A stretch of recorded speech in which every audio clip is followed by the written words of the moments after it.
Mimi sijui kwa nini unasumbuka vile nakula, kwa sababu mimi sikuli kwa bibi yako.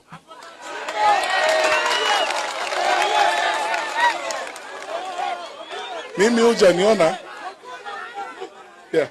hujaniona nikienda kutafuta chakula kwa bibi yako ama kwa watu wako. Mimi nakula ndizi kule Kisii kwetu na ugali.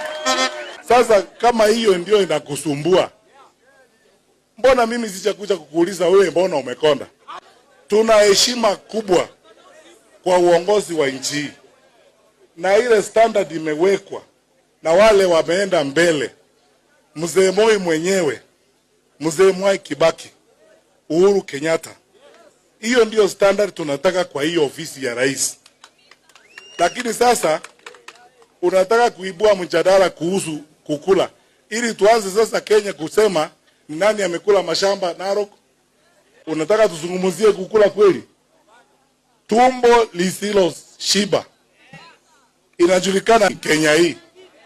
Sasa unataka tuende kwa huyo mjadala badala ya kuzungumzia shida ya Wakenya. Pesa imepotea ya SHA. Magazeti hata leo asubuhi mnasoma mambo ambayo iko huko.